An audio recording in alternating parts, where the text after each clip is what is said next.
Amis téléspectateurs, internautes, shalom, bienvenue à Coast to Coast Imbroglio avec le prophète Don Céleste Nabi, le Kohen Gadol Ador, la poudrière. Nous poursuivons dans ce numéro le thème suivant, ces hommes vous prêchent des doctrines et pratiques de démons. Et comme vous le savez, avec lui, il est question d'actualité, de psychologie, question de société, de culture, de religion, de spiritualité, d'histoire, de doctrine, de littérature, de sciences, de sociologie, d'eschatologie, de politique et géopolitique. Et spécialement dans ce numéro, il s'agira de faire une mise au point sur les pratiques obscures qui polluent nos milieux dits évangéliques. Serviteur de Dieu, shalom. Shalom à vous, ma chère sœur. Nous sommes très contents de vous retrouver. Merci, et moi également. Et bonsoir à toi, Joël Azoussé. Bonsoir Martine Wally, bonsoir prophète. Bonsoir, cher frère.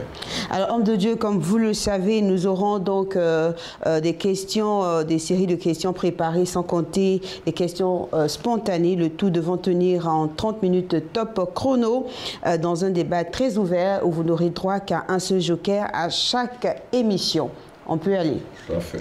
D'accord.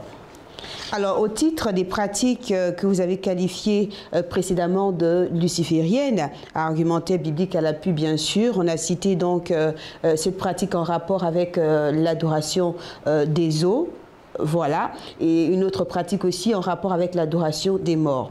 Alors, qu'en est-il donc du dossier d'Abel et Caïn? Parce qu'il est bien écrit que le sang d'Abel a crié à Dieu. Voyez, madame, pour effectivement renforcer leur forte doctrine incitant les chrétiens à la prière des morts et à leur adhésion au ministère de l'intercession des morts, ils ont également illustré les choses par le fait que, qu'à la mort d'Abel par assassinat de son frère Caïn, c'est là que le sang d'Abel a parlé à Dieu. Et donc, leur conclusion est que si le sang d'Abel, mort, parle à Dieu, pourquoi pas celui de nos morts? Pourquoi le sang de nous, nos morts, ne parlerait pas à Dieu en notre faveur? Mais, madame, nous sommes désolés de dire qu'ils amalgament tout. Ils confondent le sens littéral au sens figuré des textes bibliques. Ils font fi ou ignorent expressément les figures des styles du langage biblique tels que la métaphore, l'allégorie, l'hyperbole, l'anthropomorphisme, l'euphémisme, le pléonasme, la personnification, la parabole, la comparaison, la litode, l'ironie et autres. Voilà, tout cet idiome-là, voilà. Alors, et surtout, ils se cartent ou ignorent les principes de l'apologétique, c'est-à-dire la défense et l'affirmation des Saintes Écritures, de même que les principes de la saine herméneutique biblique, c'est-à-dire la science de l'interprétation des Saintes Écritures. Nous sommes dans la très triste désolation de vous dire que ces hommes ont concocté quelque chose d'absolument infect, abject et horrible, le tout donnant une mixture concentrée d'hérésie criarde et baroque, ne pouvant qu'enfanter l'horreur et la perdition éternelle de toutes ces milliers de personnes-là qui ajoutent foi. Écoutez, quand la Bible rapporte que le sang d'Abel a crié à Dieu, cela ne veut pas dire qu'il faut aller invoquer les morts. C'est bien là encore une double figure de style, une façon de parler, une métaphore couplée à une hyperbole, pour montrer comment le crime de Caïn a été odieux aux yeux de Dieu. Pensez-vous que la Bible, quand elle rapporte en Genèse 18, 20, je cite, « Le cri contre Sodome, c'est Dieu qui parle, c'est accru, eux leur péché est énorme, c'est pourquoi je vais descendre. Et je verrai s'ils ont agi entièrement selon le bruit venu jusqu'à moi. Et si cela n'est pas, je le saurai. » Pensez-vous que quand Dieu dit que le bruit qui est parvenu jusqu'à lui là, on fait un rapport à Dieu? Vous pensez que ce qui s'est passé sur la terre à Sodome là, Dieu il n'était pas au courant? Madame Wally, répondez-moi. Vous êtes convaincu que quand Dieu parle comme ça là, ce qui s'est passé sur là, il a besoin d'émissaires pour lui faire des rapports? S'il est vraiment Dieu, soyons sérieux. C'est juste une façon de montrer comment les abominations de Sodome et Gomorrhe ont atteint leur comble au point de remuer Dieu sur son trône. C'est pareil dans ce cas du crime de Caïn. Ça n'est point le mort Abel qui a parlé à Dieu, mais le crime que Dieu a vu, ce qui est symbolisé par le sang. Il s'agit de la vie qui a été injustement ôtée sur terre. que Dieu a vu, c'est de cela qu'il est question. Nulle part dans les Écritures, internautes, téléspectateurs, nulle part, Dieu ne nous convie à aller invoquer le sang de nos parents, ni de nos ancêtres. Ne confondez pas christianisme, idolâtrie, fétichisme. D'ailleurs, les Écritures sont formelles et disent: Jésus est le médiateur de la nouvelle alliance et du sang de l'aspersion qui parle mieux que celui d'Abel. Hébreux 12, 14. Le sang de Jésus parle mieux que celui d'Abel. Quel besoin y a-t-il encore aller invoquer le sang souillé des êtres humains? Maintenant que nous sommes en Christ, quel besoin? Un peu de bon sens. Dans tous les cas, il apparaît très clairement que tous ces pasteurs prônent et valorisent donc la prière des saints, l'intercession des saints décédés, bien sûr des prières en notre faveur. Là, franchement, de cette façon-là, vous savez ce qu'ils font? Ils crucifient à nouveau notre Seigneur Jésus-Christ. Ils crucifient les apôtres de notre Seigneur Jésus-Christ. Et ils crucifient tous nos prédécesseurs, vaillants héros de la réforme salvatrice, salvifique pour la foi du XVIe siècle. Et ils nous rétrocèdent au siècle sombre de notre histoire en tant que protestants. C'était des guerriers, ils ont vaincu. Ces faux hommes de Dieu qui idéalisent le vaudou, qui a axé sur l'adoration du serpent, ils sont possédés par les démons et sont dans le vaudou puisqu'ils le connaissent bien, ils connaissent ce qui s'y passe. Ils veulent nous renvoyer à l'adoration de nos parents décédés pour que nous puissions solliciter de leur intercession. C'est contre les Saintes Écritures. Il est réservé aux hommes de mourir une seule fois. Après quoi vient le jugement. Ces hommes-là veulent nous ramener dans le giron. Papa, nous disons non, nous sommes des protestants. Et un protestant, il fait quoi? Il proteste. Ah, bien évidemment. Alors en définitive, homme de Dieu, qu'est-ce qu'on doit retenir de tous ces hommes de Dieu qui en font donc la promotion, qui font la promotion de ces doctrines lucifériennes? Mon cher frère, avant de continuer, j'aimerais revenir rappeler d'emblée que nous, Église évangélique, protestants, pentecôtistes charismatiques, nous ne nous reconnaissons point dans aucun de ces enseignements. Pour nous, ça n'est que des hérésies et des fausses doctrines. Pour nous, tous ces enseignements sont sans fondement biblique substantiel et ne cadrent au point avec les doctrines fondamentales de la foi chrétienne biblique authentique des chrétiens évangéliques que nous sommes. Pour nous, c'est du feu étranger mêlé à l'autel de l'évangile et de Golgotha. Pour nous, c'est de la pure et vaine spéculation doctrinale et intellectuelle. Ce sont des paroles en l'air. Pour nous, ces prétendus pasteurs se sont authentifiés en faux et ont manifestement franchi la ligne rouge en matière d'apostasie. Ils constituent une grosse menace pour le salut des chrétiens et des non-chrétiens. Il faut donc, madame, les stopper comme Balaam a été apostrophé par un âne. Alors, homme de Dieu, vous abordez donc une question qui touche toute la chrétienté, quelque chose qui, je suis certaine, bouleverse des assemblées, des ministères, des églises. Alors, pourquoi pas un débat ouvert? Madame,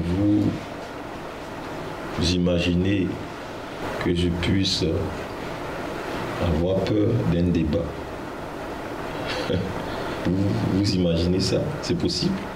Serait-ce pour quelle raison, quelle cause? Madame, jamais les apôtres ne se sont livrés à des débats barbares devant le peuple. Ils tranchaient discrètement entre eux sous le leadership du Saint-Esprit. Maintenant, ils venaient instruire ensuite le peuple sur ce qu'ils ont reçu de la part de Dieu. Ils se respectaient et respectaient le Christ, respectaient la parole de Dieu, respectaient le Saint-Esprit, respectaient l'Église et respectaient le peuple de Dieu. Vous savez, souvent, quand vous êtes en train de vous adonner à certaines formes de barbarie, là, c'est que vous ne respectez pas Dieu, que vous ne vous respectez pas vous-même, et puis vous ne respectez pas les gens en face de qui vous découvrez là. Ceux qui nous ont précédés, là, les apôtres, ça n'étaient ni des bagarreurs de rue, ni des gladiateurs dans une arène. Vous savez, mon cher Joël Azoussi, c'est quand on manque de matière grise substantielle qu'on en vient à la colère, aux insultes, aux cris excessifs, à la violence et même aux mains. Et je reviens pour dire aux uns aux autres que le corps de Christ n'a pas besoin de confusion à travers des débats stériles et mal organisés au cours desquels les pasteurs se donnent en spectacle à la gloire des démons de Satan et des païens. L'Église a besoin d'orientation claire et biblique par la voix des érudits, des exégètes, des apologètes et des voix autorisées qui s'y connaissent. Et non de 20 discoureurs volubiles, bons parleurs, pour ne rien dire. L'Église n'a non plus besoin des belligérances oratoires, ni des gladiateurs dans une arène maquillée en plateau télé. L'Église n'a pas besoin de ça. Ce qu'il nous faut, téléspectateurs, internautes, ce sont des intelligences éclairées et des compétences certaines pour se prononcer et trancher sur certains sujets d'ordre doctrinal, tels ceux-ci. Et si l'Église n'est pas capable de nous produire de telles expertises et compétences, mais que les portes des temples soient fermées et que nous repartions dans les maquis, dans les forêts sacrées, dans les bois de nuit et autres, l'Église doit demeurer la maison de Dieu, la colonne et l'appui de la vérité. Je le dis, si vous me dites qu'il n'y a pas de compétences, de telles compétences dans le corps de Christ pour clarifier les choses, je crois que je serai obligé d'être fort surpris par le comportement de Dieu qui aurait laissé son Église dans un tel état équivoque et de confusion. Je pense plutôt que c'est les hommes qui ont démissionné. Voilà, c'est des hommes qui sont frappés par la lâcheté, par la peur face aux ennemis d'en face. Et pour parler d'équivoques perturbatrices du corps de Christ à travers les enseignements et pratiques, il y en a, Madame Wali. Il y en a assez et assez. Mais qui va trancher? Qui va oser se prononcer? Tous, nous nous réfugions dans la bulle du silence salvateur pour sauver notre peau et nos relations. Quelle forfaiture, il faut le dire. C'est derrière cette forfaiture, cette vacance, ce vide intellectuel, un leadership, ce mutisme qui favorise l'intrusion de toutes ces doctrines et ces thèses bizarres dans la foi chrétienne et dans l'Église de Jésus-Christ sur laquelle nous sommes appelés à veiller. Nous devons veiller sur le troupeau du Seigneur au niveau doctrinal. Normalement, dans une nation, quand des bêtisiers sortent, quand des hérétiques sortent, quand des vendeurs d'illusions sortent, quand les charlatans s'invitent dans la foi chrétienne, il doit avoir des voix. Il doit avoir des voix. Dieu attend des hommes et des femmes, des compétences pour le rayonnement de son Église. Et là, je viens très sincèrement interroger, tout en m'interrogeant moi-même, Église orpheline de Côte d'Ivoire, où sont passés tes pères? À quoi sont-ils occupés? S'ils étaient là, s'ils étaient présents sur scène, si la santé du corps de Christ était une priorité pour eux, si le salut des âmes leur tenait à cœur, Madame, Messieurs, téléspectateurs, internautes, il se sera affiché pour donner de la voix officiellement et condamner ces doctrines des démons, pour censurer ce coup de force fait à la saine doctrine. Mais hélas, chacun n'est tourné que vers sa propre chapelle, vers son nombril. Chacun ne se sent concerné que par son gain propre. Rares sont ceux qui osent voir plus loin que le bout de leur nez. Sinon, il fallait réagir courageusement et signifier qu'on est là et qu'on veille sur les âmes que le Seigneur nous a confiées. Je vous promets, madame, je vous promets, téléspectateurs internautes, de traiter cette thématique. Église orpheline de Côte d'Ivoire, où sont passés tes pères? À quoi sont-ils occupés? Je sais qu'ils vont rentrer dans la colère, mais il arrive des fois que des enfants sont dans l'obligation de muer en paix lorsque les pères font défaut. Je termine ce paragraphe pour dire que je ne suis ni pour des débats interreligieux, ni pour l'écuménisme. Les débats interreligieux divisent les gens. L'écuménisme repose sur des compromis qui rapprochent du diable et de l'apostasie. Je suis pour des exposés clairs, comme l'a fait l'auteur dans ses 95 thèses qu'il a placardées à Wittenberg au XVIe siècle. Dans tous les cas, il faut réagir. Et nous, la LCR 2000, nous avons pris nos responsabilités. Mais que ce soit très clair, nous, la LCR 2000, nous sommes tout juste venus en ce jour à porter notre part de contribution selon la grâce que Dieu nous a faite en nous établissant défenseurs de l'évangile, de la saine doctrine, ici en Côte d'Ivoire.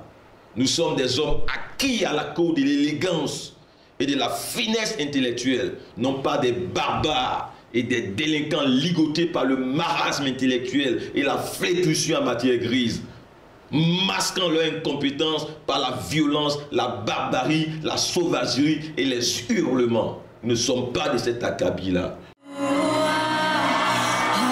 Au moment où les sacrificateurs sortirent du lieu saint, la nuée, la gloire remplit la maison de l'Éternel. 1 Roi 8, verset 10. Oh yes! Spécial temps de ministère prophétique et de prières ciblées fracassantes sur 3 semaines successives avec des thèmes exposés sous un déluge d'onction qui fera céder toutes les chaînes dans vos vies, dans vos familles, dans vos affaires. Ce sera avec le prophète Don Céleste Nabi, le Cohen Gadol Adore la Poudrière, les dimanches 17, 24 septembre et 1er octobre 2023, 9h-12h à Tisseva, l'église de l'évangile authentique. Cocody, Riviera à Toban, derrière le supermarché Auchan. Thème central, l'atmosphère prophétique qui changera les cours de ton histoire. Venez tous donc voir l'onction couler à flot contre les maladies, les humiliations, le chômage, les blocages, la stérilité, la sorcellerie, les malédictions, la pauvreté, l'envoûtement, l'esprit de mort et autres.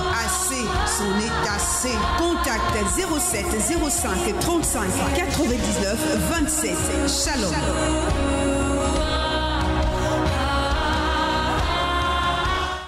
Alors, homme Dieu, en abordant de telles thématiques, ne craignez-vous pas justement d'heurter certaines sensibilités, mieux certaines confessions religieuses dans leur credo et confession de foi?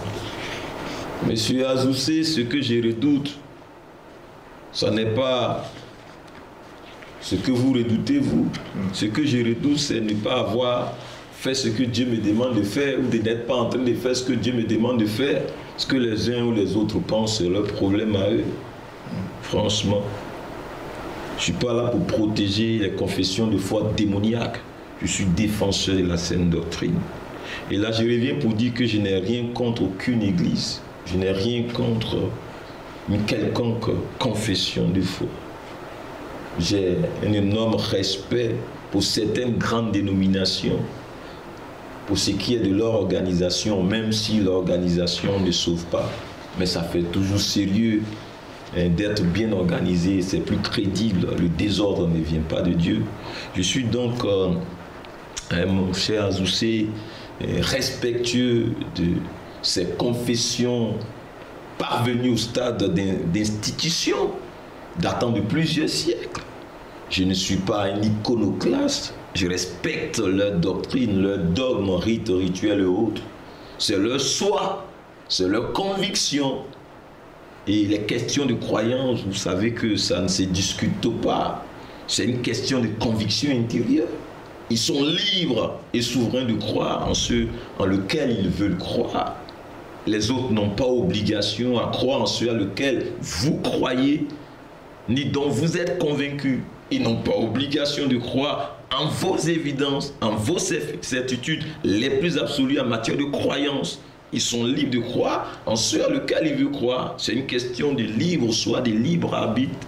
Nul n'a le droit de brimer l'autre pour sa croyance, ni de le condamner pour ses inclinaisons en matière de croyance. D'ailleurs, les nations éclairées comme la nôtre ont fait le bon choix en la matière de par l'instauration de la laïcité étatique.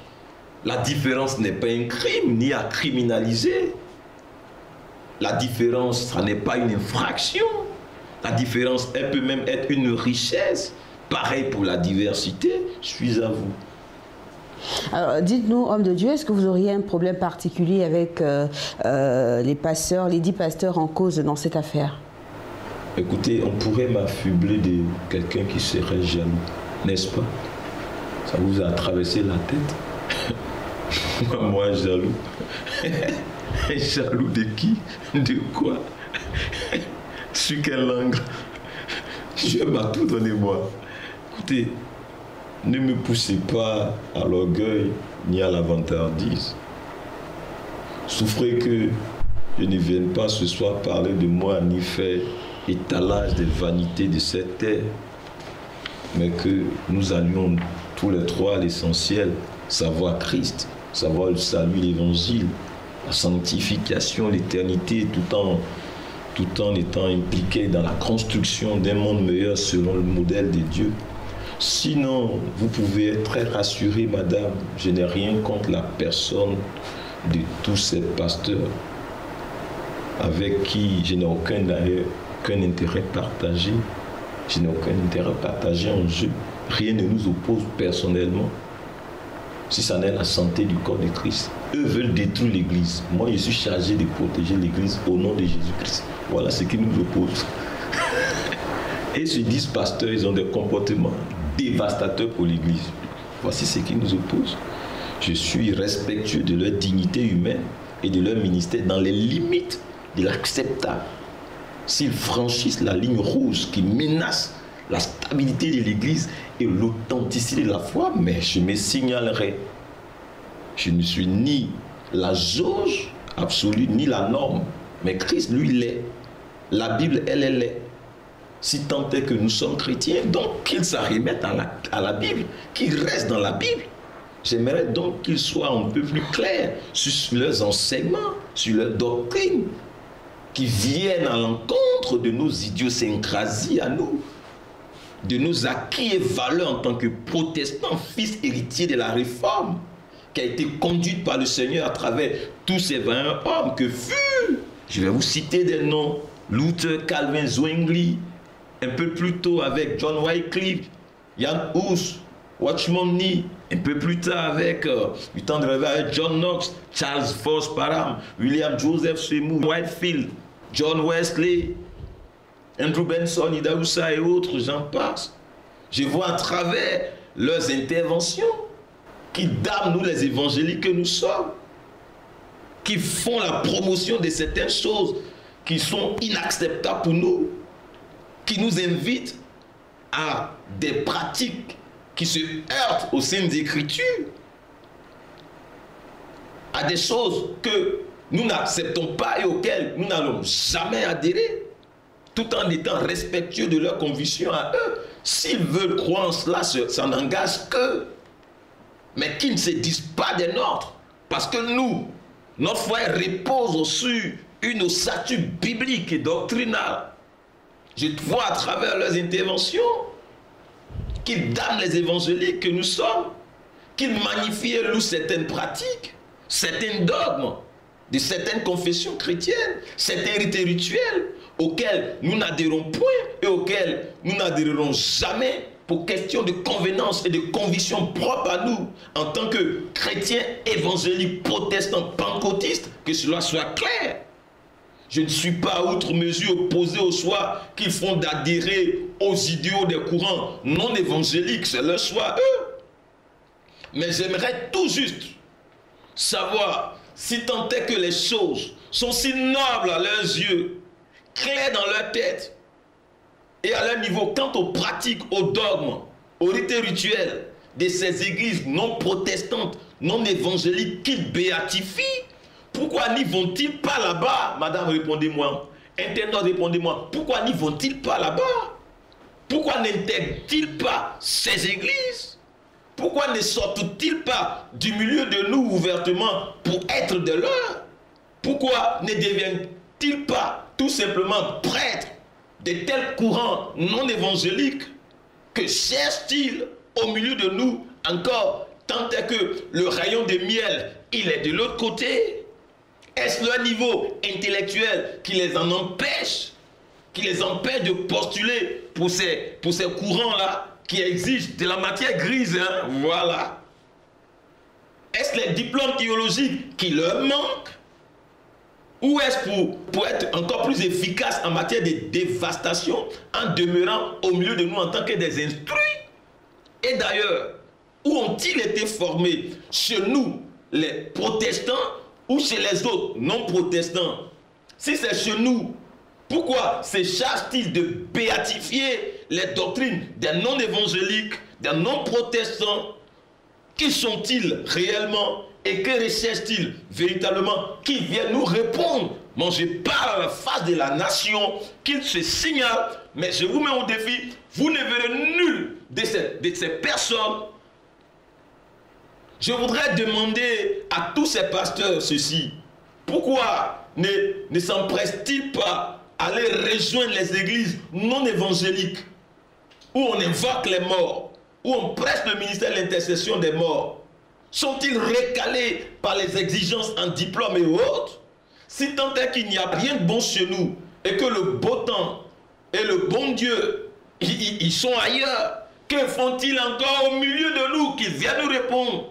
Je pense bien que quand on pense que sa femme a tous les défauts et qu'il y a mieux au dehors des livres et de consentantes, surtout que ça y est à côté, mais il faut simplement avoir l'honnêteté de libérer sa femme et de refaire sa vie plutôt que de rester avec sa femme et de lui faire vivre la misère et l'enfer dans le couple. Nous vous invitons à divorcer de nous, allez ailleurs. Voilà. Nous vous donnons officiellement la lettre de divorce, de répudiation. Vous n'êtes pas des nôtres. Nous ne voulons pas de vous. Nous sommes des protestants, pentecôtistes, évangéliques, charismatiques. Si tant est qu'il n'y a rien de bon chez nous et que le beau temps et le bon Dieu sont ailleurs, nous ne comprenons pas pourquoi ils sont encore au milieu de nous. Que font-ils au milieu de nous? Êtes-vous des mercenaires, des infiltrés au milieu de nous? Êtes-vous des ennemis de l'intérieur à qui on a confié la mission de venir nous humilier, de créer la confusion en notre sein? Sachez que vous êtes dévoilés, démasqués, débusqués. C'est quand on dit que le divorce est permis. Vous avez des questions par moment. Franchement, mon cher Zoussé, je ne parle pas de divorce dans le couple. Je parle de divorce en termes d'un domaine bien précis. Vous voulez divorcer, vous? On a besoin de précision. Hein. Vous voulez divorcer? On a besoin de précision. Je ne parle pas du divorce dans le couple. Voilà. D'accord. Alors là, je vais plutôt me faire le porte-parole de nos téléspectateurs. Est-ce que, homme de Dieu, vous pouvez nous dire avec certitude que tout financement est diabolique en parlant justement de méga church? Est-ce que toutes les méga church, toutes les églises qui drainent assez de monde sont forcément des sectes pernicieuses? J'ai donné 3 caractéristiques d'une église authentique. Elle doit être bâtie par Christ sur la bonne révélation de qui Christ est, numéro 1. En numéro 2, elle doit prêcher l'évangile authentique, la saine doctrine. Et en numéro 3, le Saint-Esprit doit être à l'œuvre dans la vie des croyants qui y sont, aussi bien dans les prédications, dans les enseignements, dans les prières et autres. Si de telles choses y sont, en ce moment on peut conclure qu'il s'agit d'une église authentique. Donc ce n'est pas la taille d'une assemblée qui fait d'elle une fausse église. Voilà, c'est plutôt ces paramètres dont j'ai fait mention. Sinon Dieu est pour que beaucoup d'âmes soient sauvées. Voilà, donc je n'ai rien contre les méga church. Mais comment naissent-elles? Que font-elles? Sur quoi reposent-elles? Qu'est-ce qui est dedans? Là, c'est toute la question. D'accord. Je parle également de financement. Les financements pour la construction de ces églises-là. Est-ce que ces financements sont diaboliques? Moi, je ne sais pas d'où est-il leur financement. Allez leur demander. Ce que je sais, c'est que si vous empruntez avec Satan pour construire votre église, vous n'avez pas construit une église, vous avez construit une secte. Parce que Satan ne va vous demander de prêcher sa doctrine. Ça, c'est clair. C'est clair. C'est clair. C'est la poche qui commande la bouche du prédicateur. La poche qui a financé là, c'est elle qui commande la bouche de celui qui prêche. Quand quelqu'un te donne de l'argent, tu prêches ce qu'il veut entendre. Quand quelqu'un te prend en charge, tu vas faire ce qu'il veut. Donc si tu allais prendre l'argent de Satan, mais tu vas déployer la politique de Satan, ce n'est pas une église qui est là. C'est aussi clair et simple que ça. Donc, Ils savent où ils ont pris l'argent. Voilà. Tout ce qui est financement répond à des clauses. C'est pas clair? Il y a des clauses. Il y a des clauses. Quand vous partez prendre un crédit avec une banque, il y a des clauses. Quand vous ne remboursez pas, qu'est-ce qu'on fait? On saisit vos biens. Donc si ces pasteurs-là sont partis prendre des financements au culte, mais ils vont faire le ministère tel que Satan le veut, ils ne pourront pas sortir. Parce que si tu veux te retirer, Satan aussi va dire, bon, rends, alors que tu ne pourras pas rendre. Tu es habitué maintenant en classe à faire un avion. Tes enfants sont dans les meilleures écoles. Tu as tout. Et tu vas laisser ça pour devenir une chose. Parce que Satan il humilie les gens. Hein. Donc mieux vaut ne rien prendre de lui. Voilà, comment dans la galère, à être ton Dieu, Dieu va te sortir de la galère un jour. Il dit du fumier, il retire l'indigent, de la boue le pauvre, il les fait asseoir avec les grands. En tout cas, moi je n'ai rien pris du diable. C'est ce qui me donne l'autorité de parler aux nations sans crainte et sans peur. Si tu me tues, tu m'as rendu service. Tu as précipité ma descente au paradis. Si Dieu le permet. Non, c'est pas si Dieu le permet. Si, bien sûr, tu as l'onction pour faire ça. Parce que je suis un daily warrior. Alors, homme de Dieu, plutôt que de parler de divorce, donc de séparation avec ces 10 pasteurs, pourquoi pas un mot, certainement, pour leur repentance? Je ne les appelle pas à la repentance. Hein. Ils savent dans quoi ils sont. Ils savent dans quoi ils se sont mis. Et ce qu'ils y gagnent. D'ailleurs, eux-mêmes prêchent la repentance pour tromper les âmes. S'ils veulent se repentir, là, qu'ils le fassent. Qu'ils se convertissent à Jésus-Christ. Ce soir, madame, je ne suis pas venu leur prêcher la repentance.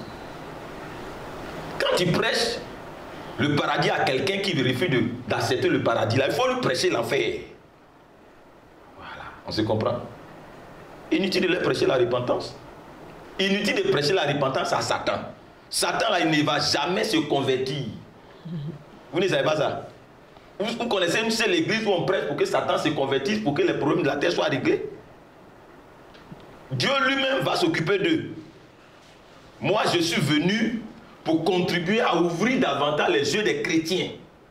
Ce sont les chrétiens qui m'intéressent. C'est l'église de Jésus-Christ qui est ma priorité. Quant à ces ambassadeurs du diable, là, les ministres de l'enfer, là, qu'ils collent simplement la paix à l'église et aux chrétiens.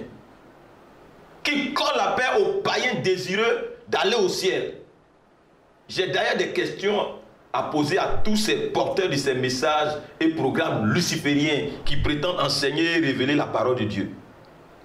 Quelle est votre feuille de route? Qui sont ceux qui sont derrière ces doctrines toxiques pour la foi et pour l'église évangélique que vous défendez sans honte?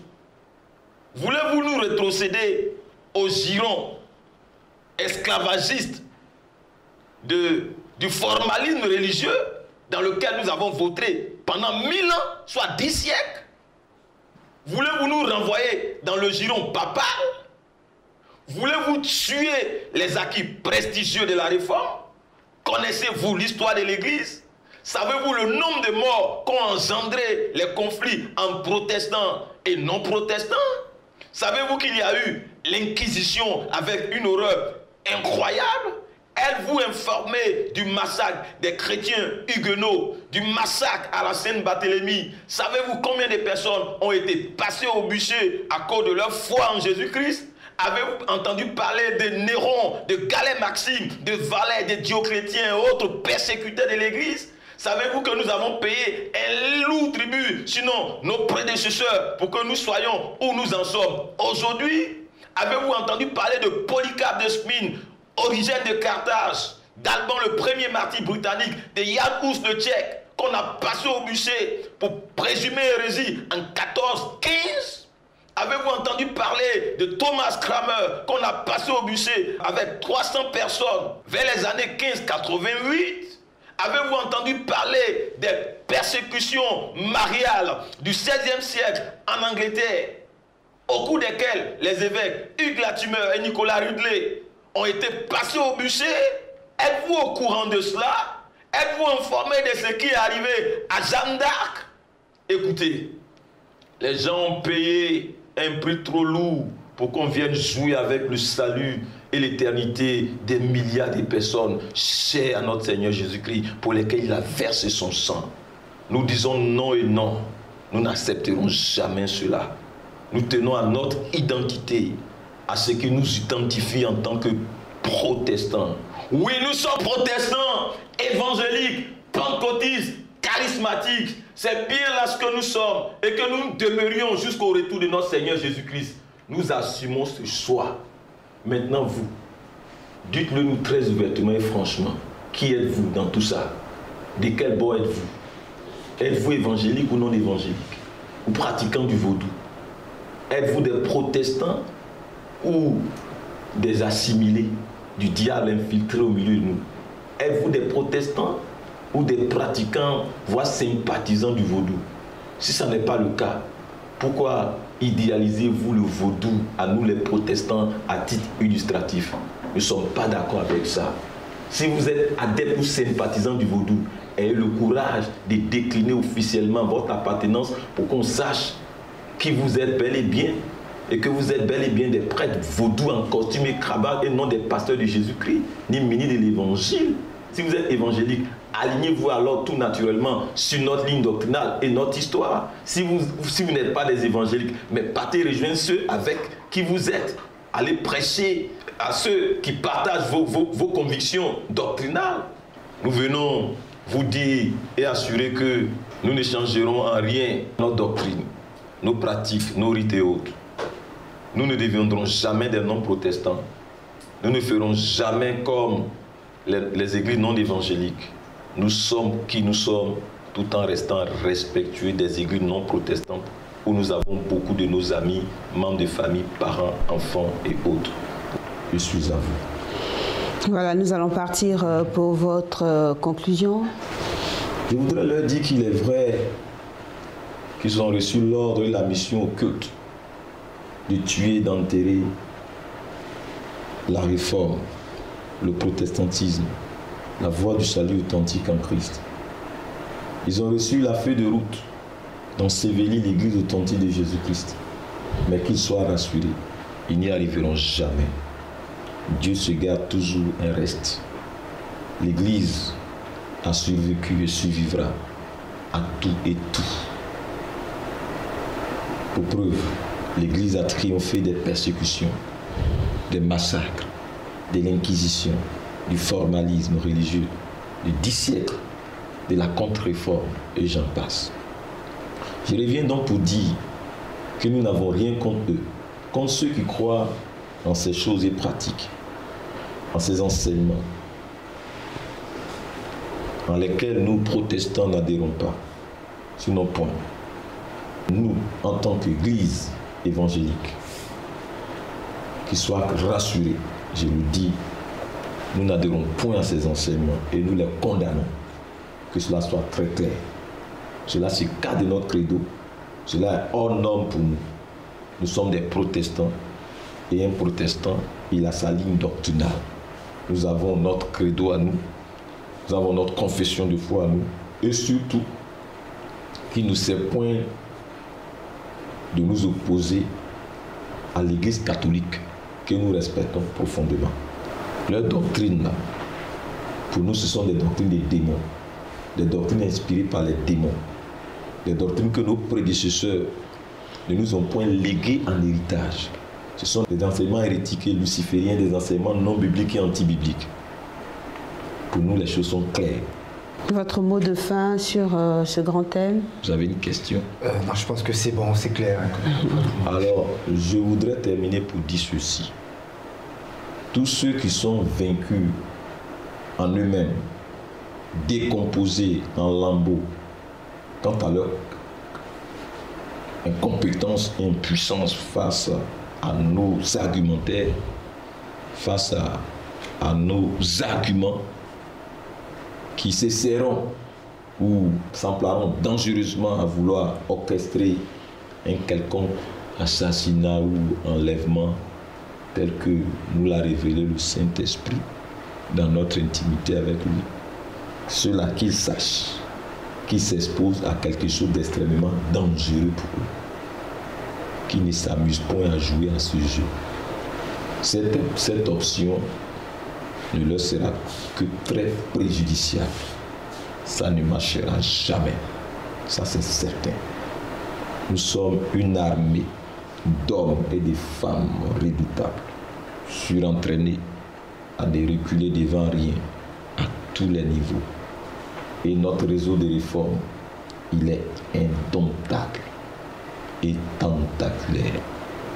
D'ailleurs, Madame Wali, Joël Azoussé, téléspectateurs internautes, nous allons passer dans la suite des temps au peigne fin, avec délicatesse, exactitude et précision, tous les enseignements bizarres, occultes, lucifériens, avec toutes les pratiques qui vont de pair avec, et nous allons les condamner. Et là, rassurez-vous, des têtes vont trembler, les secousses sismiques seront énormes. Beaucoup de pasteurs, leaders, sectes pernicieux, pseudo-chrétiennes empêtrés dans ces choses seront dans le branle-bas le plus total et dans le désordre le plus délirant, la consternation la plus dévastatrice pour eux. Ils vont subir parce qu'ils n'ont pas d'argument, aucun argument contre la vérité de l'évangile. Nous sommes désolés, mais nous n'avons pas le choix. Quelqu'un nous a donné mandat et autorité de faire ce travail. C'était leur ère. Mais rassurez-vous, cette ère-là, à présent, elle est terminée. Ça sera le sacre de l'évangile. Ça sera le sacre de l'évangile. Ça sera le sacre de l'évangile. À bas les ministres du diable, à bas leurs pratiques et à bas leurs doctrines. Que la gloire de notre Seigneur Jésus-Christ rayonne sur notre belle nation, la Côte d'Ivoire, et sur son Église. Paix sur tous les vrais serviteurs de Dieu, les vrais servants de Dieu qui sont restés fidèles à l'évangile, fidèles à notre Seigneur Jésus-Christ et qui aiment le peuple de Dieu et qui veulent voir les âmes être sauvées. Je lance cet appel-là pour tous les serviteurs de Dieu qui sont soucieux de la santé du corps de Christ, qui veulent s'engager avec nous dans cette institution qu'est la SCR2000 pour travailler en partenariat, d'appeler au contact qui s'affiche au bas de l'écran et nous allons les enrôler ensemble, nous allons redorer l'image de notre nation au niveau des églises protestantes évangéliques dites indépendantes. Je suis à vous. Voilà, merci à vous, serviteurs de Dieu. Je vous en prie, ma chère sœur. Nous sommes à la fin de cette émission. Joël Azoussé, merci. Merci infiniment. Je vous en prie, frangin. En espérant, par la grâce de Dieu, vous retrouver la semaine prochaine pour un autre thème. Par la grâce de Dieu, merci à vous. Ces hommes nous prêchent des doctrines, des pratiques de démons. Il nous revient donc, chers chrétiens, de faire attention. La Bible reste notre boussole. Il faut nous y référer en tout temps. Également, s'il y a des sujets qu'on ne comprend pas, il faut pouvoir interroger le Saint-Esprit qui est mandaté pour nous enseigner toutes choses. Merci infiniment de nous avoir suivis. Shalom chez vous.